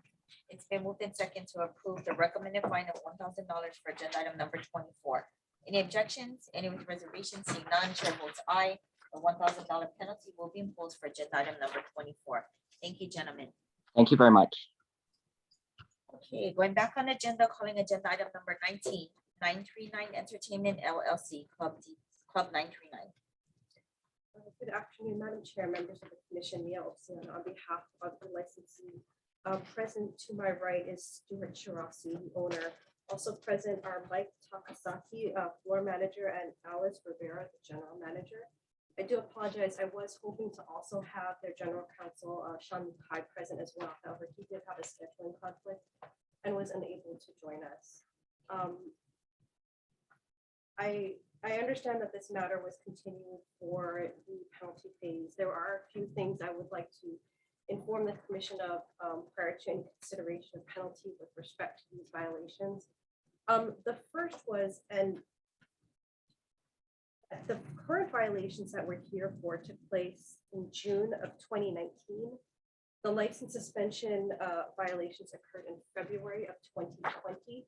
So I would just like to point out that after the license suspension, to my knowledge, my client does not have any other pending violations for these types of offenses with respect to registration, the age of the dancers, time cards, and things of that nature. These current violations took place prior to the license suspension. And I believe it was the license suspension that did prompt my client to reach out not only to his attorney, Mr. Mukai, but to reach out to me as well to assist them in preventing issues like this from happening in the future. We have had several conversations about how to prevent these things from happening. One of the steps that my client plans to take is the club will be purchasing for all of their employees duplicate cards. So the employee can have one on their person, and we will also keep one at the club at all times. So even if the employee forgets their card at home, we will have a secondary original card on file at the club available for inspections. The other issue is the issue with the registration of the employees. There have been a lot of discussions with my client about how to best make sure everything is properly registered, everyone's properly classified, identifications are done properly. And really the only solution that we've been able to come up with is that Mr. Shirasi will be running all of his future employments through my office. We will be reviewing the IDs that are provided to him to ensure that they're authentic. We can calculate the dates for him, provide him guidance as to the category that these employees need to be registered for, and ensure that they get the registrations done prior to them starting work. We've also spoken to Mr. Takasaki and Ms. Rivera. They understand as well the new protocols that will be in place for the employees and for the club in general. And they have also committed to taking whatever steps are necessary. I think that I may have scared my client just a little bit to impart how important all of these things are, all of the steps that we're taking. And the fact that if any future issues come up, it should not be for a lack of effort. And so that's the commitment that he has made, that Mr. Takasaki has made, Ms. Rivera has also made, and Mr. Mukai is also helping me to ensure that all of these things are done properly. They make no excuses whatsoever for the events that have happened that have led them to this place where the commission is incredibly concerned about the conduct of the business. They acknowledge it, they understand how serious it is, and they do appreciate all of the responsibilities that they acknowledge comes with a license. I think that they're taking some very important and proactive steps to address those concerns and to address the commission's concerns that I did convey to them after our last hearing last week. So if you have any further questions or concerns, we're happy to address them now. We did also talk about the possibility of, if the commission has further concerns, we are happy to come back and do periodic checks until the commission is satisfied that things are operating properly. Several questions. So you made representation that this was prior to the suspension of license, and according to your knowledge, you are not aware if there's any future violations or anything. of this nature. However, within any violation, are you aware of any pending violations that haven't been adjudicated yet before us? I believe that, so after the license suspension was imposed, there was a time frame for my client to surrender his license for the suspension. I think that date may have fallen on a weekend. My client did correspond with Ms. Harai by email to ask her if he could, wait until I think the next business day to turn in the license. She graciously agreed to allow him that extra day to turn in the license. But the day before, investigators did stop by the establishment and noticed that they still had their license. They were given an initial notice of violation for failure to surrender their license as required. I don't want to get too much into the details of Yeah, if there is another adjudication that will be coming before us, then I don't want to hear the fact. Well, I don't know if it's actually going to be adjudicated. We've not received a notice of violation, so I don't know that it's been charged by Corporation Counsel as yet. They may have decided not to charge it. They may still take action on it. I have no knowledge one way or the other. For the other two employees that are present here, I would like to know how long they've been employed at the establishment. 2010. 2012. And so what, I'm sorry, and you will give the spelling for their work for. Yes, so we have Mike Takasaki. It's Takasaki. He's the floor manager. And Ms. Rivera is Rivera. She is the general manager. And to my knowledge, these two employees are the responsible parties whenever Mr. Shirasu is not on premises. So my understanding is that they've been retrained as well, because they're going to be in charge of normal operations when Mr. Shirashi is not present, correct? So let me ask, the general manager oversees everything, or please tell me what your duties are, or what changes have been made, or you've been instructed. What changes have been done since then? Well, actually, to make sure that everyone has the card online. We are also going to be required to do a copy of their social security. All the information, but also added security on the board. As well as updated all. And then as the floor manager, Mr. Takasaki, what is your responsibility? I do enforce the rules and go over the staff that's on duty, making sure that they check the commission cards when the police check in. Working with our DJs and working with our bartenders, myself, to check everyone, make sure that they all have their cards. So who's responsible for making sure that these people clock in?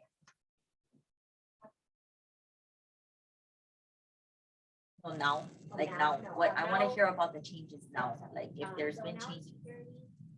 Checks the card that they put in. I double check to make sure everything has it.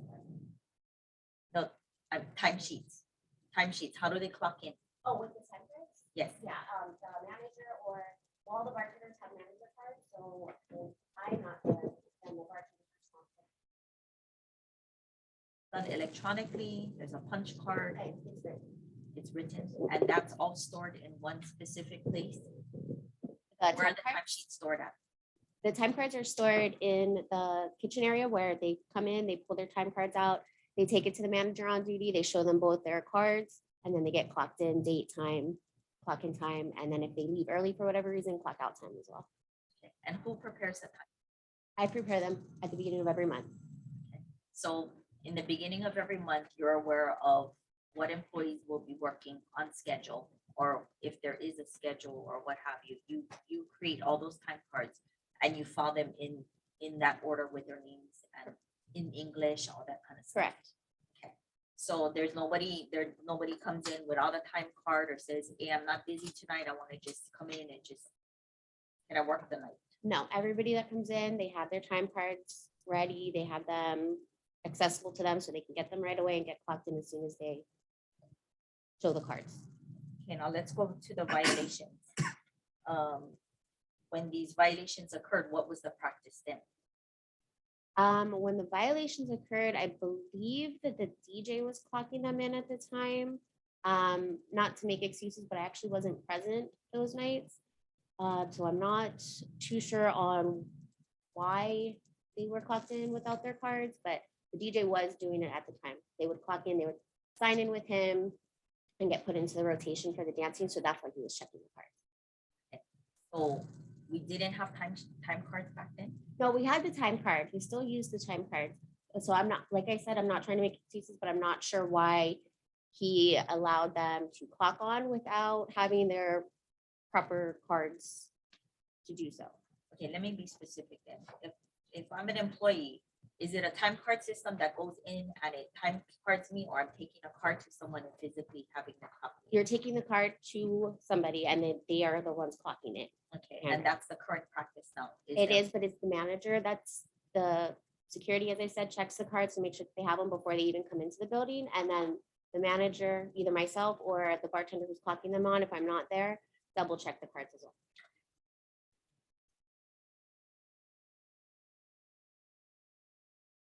You jump in, Mr. Takasaki, you mentioned that you do compliance checks during the, while you're on duty, right? You make compliance checks and make sure everybody's complying with the rules and so forth. How often do you do that? When I come in usually at opening and I clock in our servers, I give them instructions on, what we want them to do. And, I work with the DJ, clocking in our dancers, making sure that everyone has their time cards and liquor cards with them. Do you do these checks at any other portion of your shift while you're working there, just to double check there is compliance with all of our rules? Yes, I'm on the floor. And then my question is, how often are you doing that? I'm on the floor all the time. And what's the consequence if you find some violation in your mind? One of the employees is not following one of our rules. Then I reprimand them and I'll either send them home or. You have the authority to send them home? Correct. You don't have to go to Mr. Shirasi? No. I mean, I will call him and say, I sent so-and-so home because she was not following the rules. Question for you, Ms. Oxiana, and I do appreciate that you're assisting the licensee with compliance, and especially on the registration part. Are you going to be making sure that, or representing to us that you're going to do the best you can to ensure that all of the employees are registered properly with the commission? Yes, I will make that representation. I will make every best effort to verify. I mean, obviously, there is no foolproof system that can be 100% effective all the time. But I do believe that between myself, my partner, Mr. Chin, and the other attorney, Mr. Mukai, I think between the three of us, we can come up with a pretty good system of ensuring that the IDs are authentic, that the ages are appropriate, and that they're appropriately registered before they start working.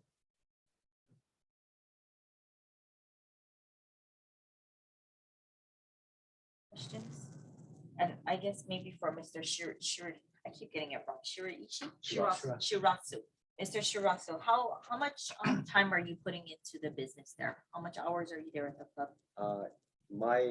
Like I said, my day-to-day is usually handled by my two managers. I spend more of my time on maybe like the big picture, planning, impact, for example, preparing promotions and things like that.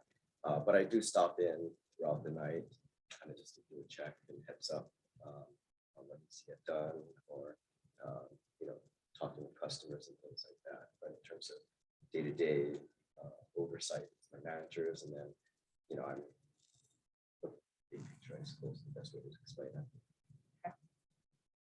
How long have you owned this the premises? Now 18 years. And I recall Ms. Oxiana mentioned that, and I'm going to paraphrase, she instilled some fear in you in terms of consequences. Yes, absolutely. So one, we do appreciate you showing up in person.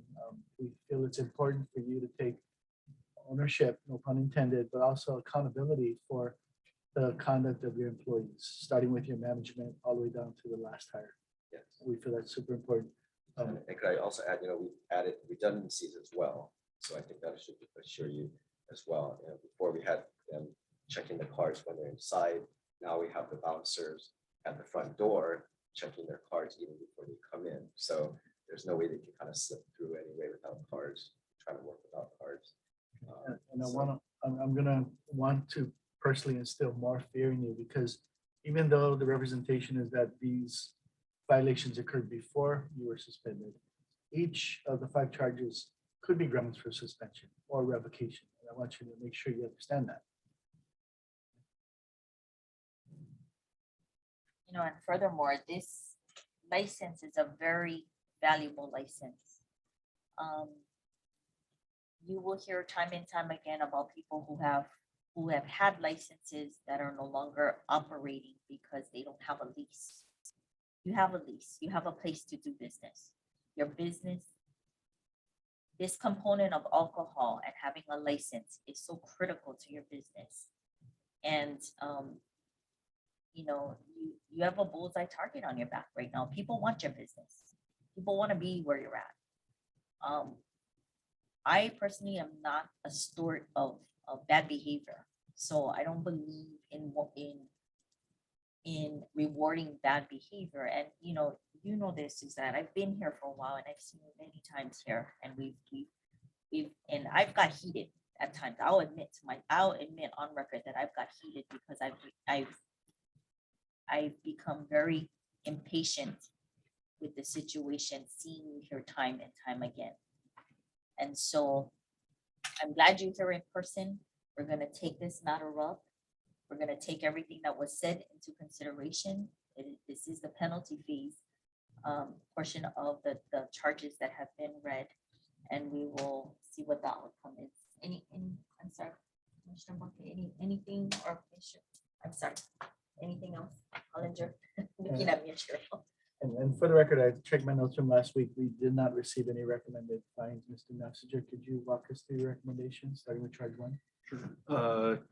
Charge 1, licensee employed 2 employees without them being properly registered. This counts as a second violation, $500 recommended fine.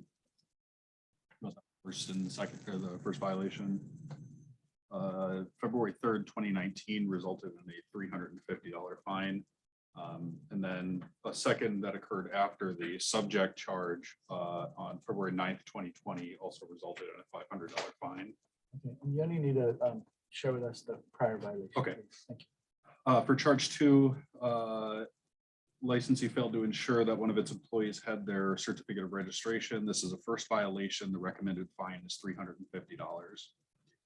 For charge 3, licensee employed dancer without employee being properly registered. This counts as a second violation. The recommended fine is $750. For charge 4, another employee was employed without being properly registered. This also counts as a second violation. The recommended fine is $500. For charge 5, licensee failed to make proper time record entries for 9 employees. This also counts as a second violation with a $500 recommended fine. The combined total for charges 1 through 5 is a recommended total of $2,600.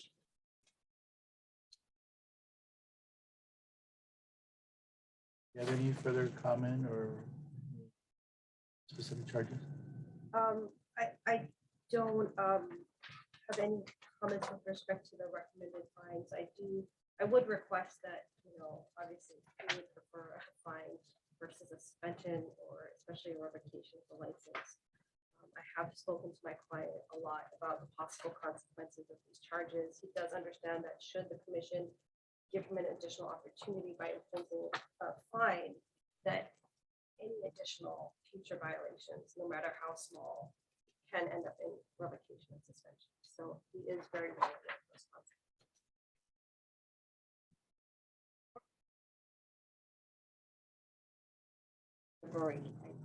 Even though this is back in 2019, I want to go for the record. What is the status of each of these employees, if they're still employed and if they are properly registered now?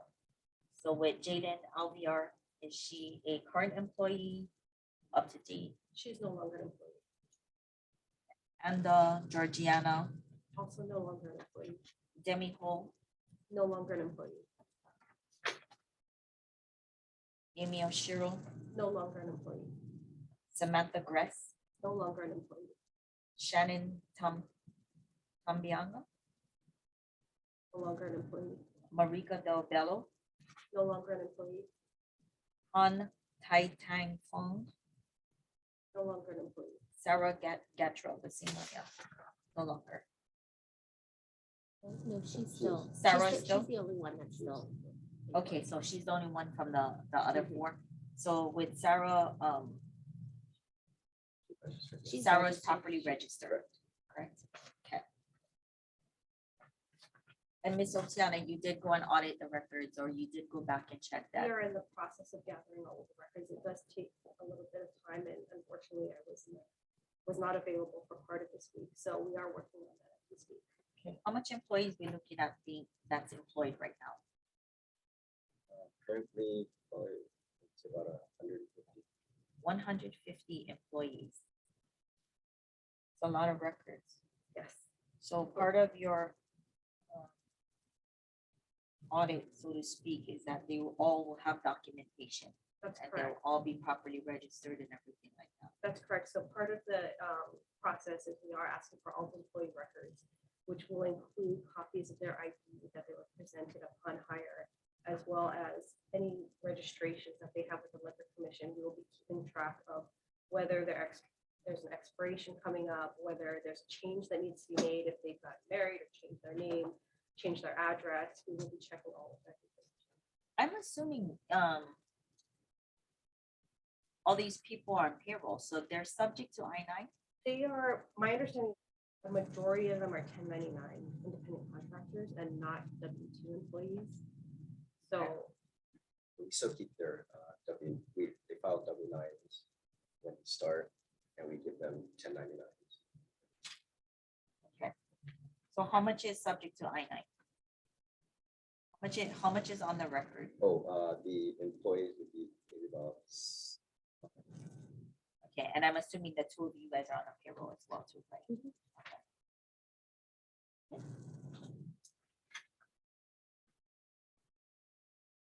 Okay.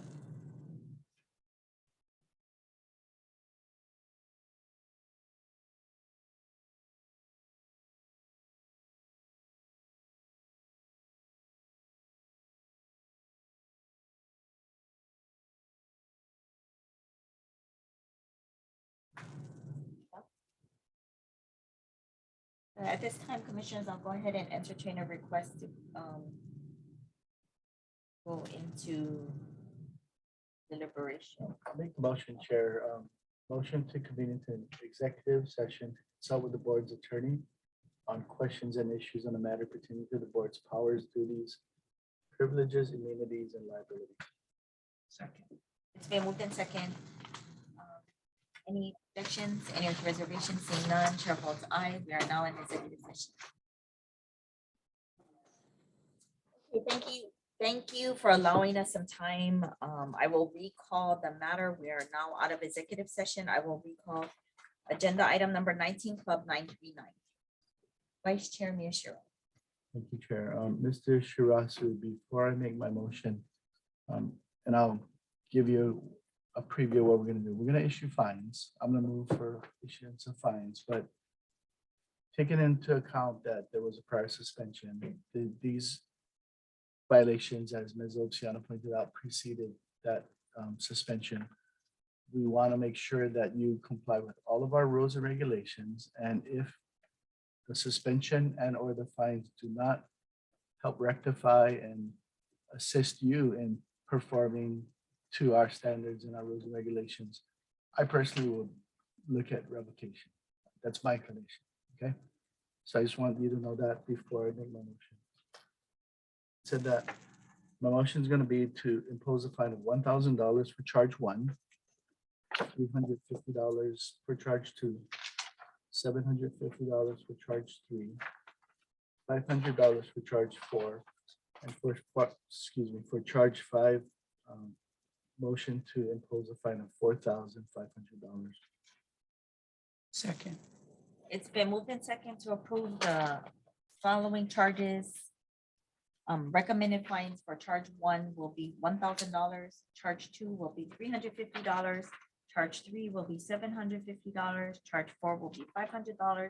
Charge five will be $4,500 with a total fine of $7,100. Any objections? Any with reservations? Seeing none, chair votes aye. The $7,100 penalty will be imposed for agenda item number 19. Thank you. Thank you very much, members of the commission. We will make sure to take everything that you said to heart. We'll do our Yes. best. And the party comment, Mr. Shirasu, please listen to your consultants, your lawyers, and do your best to comply. Yes. Thank you. Thank you. Thank Thank you. you for coming down. Okay. Thank you all for your patience. We're getting through this. Calling agenda item number 20. Foodland Supermarket Limited, DBA et al. Mr. Uyoka. Good evening, Chair, members of the commission, Ms. Uriah Robert Uyoka on behalf of Foodland et al. Also present, Mr. Paul Yatsukochi. Yatsukochi, he is the director of front of the house operations at Foodland. Hi, Paul. At this time, we're going to waive reading of the charge, enter a plea of no contest. Thank you. Motion to accept the plea. Oh, So, sorry. sorry, Commissioner Hollinger has- first, Madam Chair, I will make a disclosure that the ILW does represent the employees that are at Foodland Supermarkets. I am their direct representative, but we do not represent any of the employees in the et al. Cafe. But this will not affect my ability to be impartial in deciding on this matter. Thank you for that disclosure, Commissioner Hollinger. Thank you. Let me restate the motion. Motion to accept the no contest plea for agenda item 20. Second, It's been moved in second to accept the no contest plea for agenda item number 20. Any objections? Any with reservations? Seeing none, chair votes aye. The no contest plea is accepted. Mr. Messenger, what is your recommendation? This was an ACE violation that occurred on May 17, 2020, when licensee sold liquor to a minor without asking for ID or whether the minor was 21 or over. This is licensee's first violation. The recommended fine is $1,000. Thank you, Mr. Uyoka. Any comment or explanation on what happened? Just general information, et al. Restaurant is located in the Kahala MKT store, kind of a restaurant that's attached to our retail store. This employee is no longer employed with Foodland. This employee did give information that it was done accidentally. It was not done intentionally by any means. In this situation, what happened was the undercover minor came in with an adult, and I guess they came in together and sat down. So after this incident, we did have retraining and meetings with our employees, and we told them, of course, you have to request for ID from anyone that looks under 30 years old, and don't be distracted if a younger looking person comes in with an older person, that you just still have that same vigilance in requesting for identification.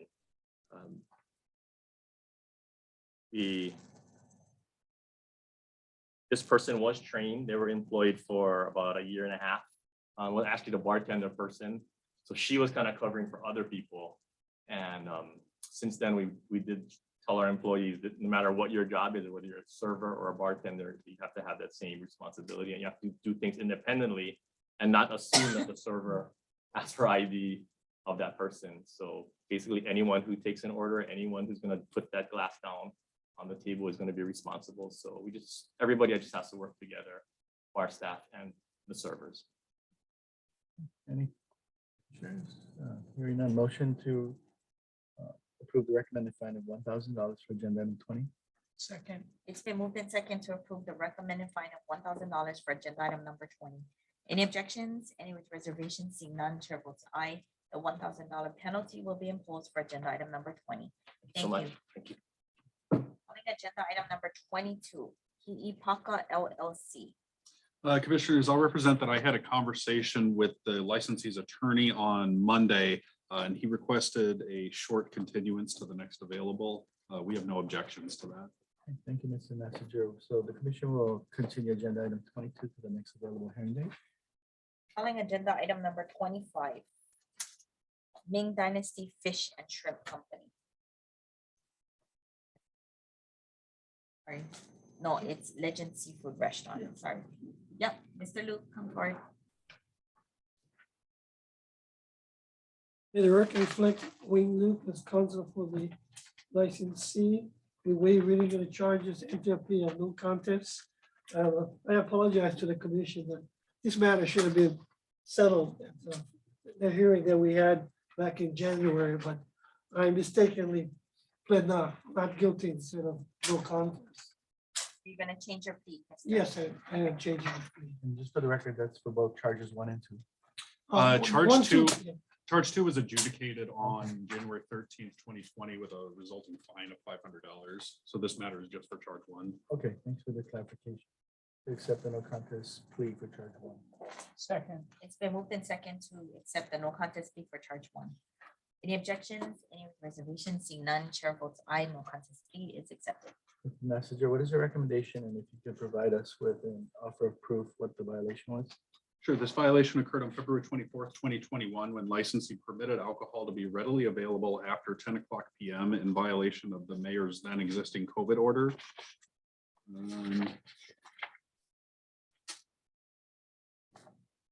It appears that our investigators arrived on premises at 10:19 PM and observed alcohol out and readily consumable. Yeah, I'm sorry, what is your recommendation? This is a first violation. The recommended fine is $500. Thank you, Mr. Luke. Any comment or explanation? No comment. They have been, this occurred in February of, occurred in 2021. They have been, they've been all right as far as following rules and regulations. Hopefully we don't have to, or hopefully the administration does not need to impose these rules going forward, but thank you for, by the way, thank you for your patience with us. It's a lady. No problem. It's my fault. I should have done this in February instead of now. Motion to approve the recommended fine of $500 for charge 1 of agenda item 25. Second. It's been moved in second to approve the recommended fine of $500 for agenda item number 25. Any objections? Any with reservations? Seeing none, chair votes aye. The $500 penalty will be imposed for charge 1 for $500. Thank you, Mr. Luke. Okay, other business going into agenda item number 26, liquor administrator, Ms. Harai. I don't have anything in addition to what I reported earlier today in the weekly report. Okay, and A then- lot of stuff going on because of the changeover to the new FY. And agenda item number 27, liquor commission. Although we have this agenda on the agenda, we note that Vice Chair Min is not present, and it would be I would like to ask to continue this until Vice Chair Min does return, where we can get a full commission decision on this. If the rest of the commission is inclined to do, then we will excuse this agenda item off the agenda. Is that okay? It's fine. We need to, I guess, agendize it for the 2 weeks out from today, right? The Yes. 28. Yeah, so just to give some clarification, I know that the PIG was formed, and the PIG members, just to be clear, is myself as well as Commissioner Hollinger. The intent today, with assuming we had full board, was to share what the PIG recommendations and red line version was to come up with and share with the rest of the commission.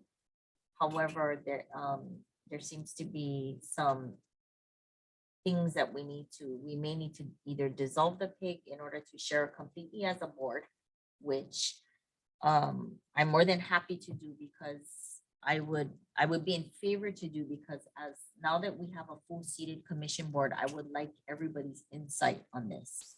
And rather than just take the PIG's recommendation and not have insight or influence on what the 2 committee members have been instructed to do.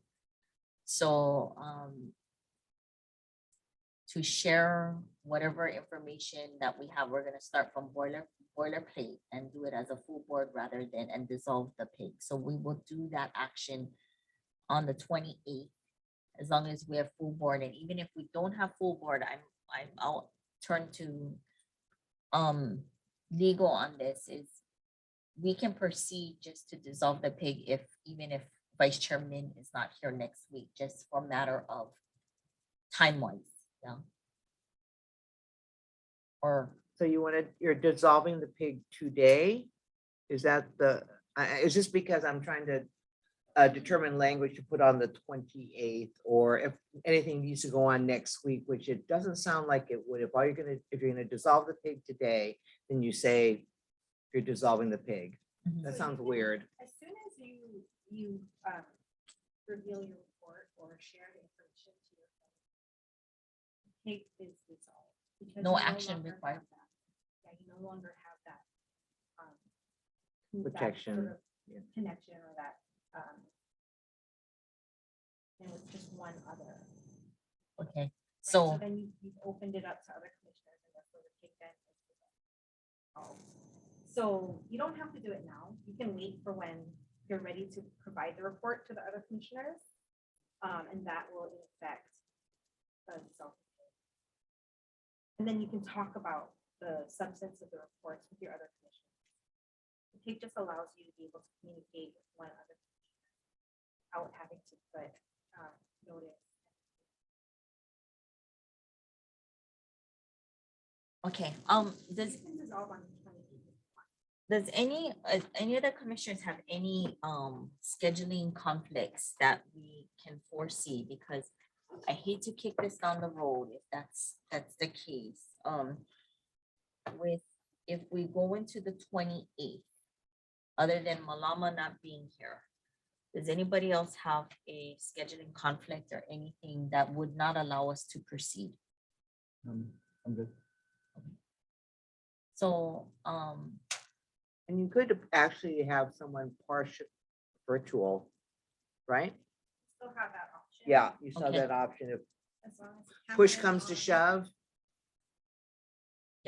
so let's proceed to go with the 28th, which we will share, the pig will share their report with the rest of the commission, who is present at the time, and we will go ahead and dissolve the pig. The pig ultimately will be dissolved, and then we can meet formally at the 28th meeting, and we will collaborate on the red line versions that have been done or what the pig has already come up with. That gives us open range and free range to add in collaboration or any edits or inserts that we want to make.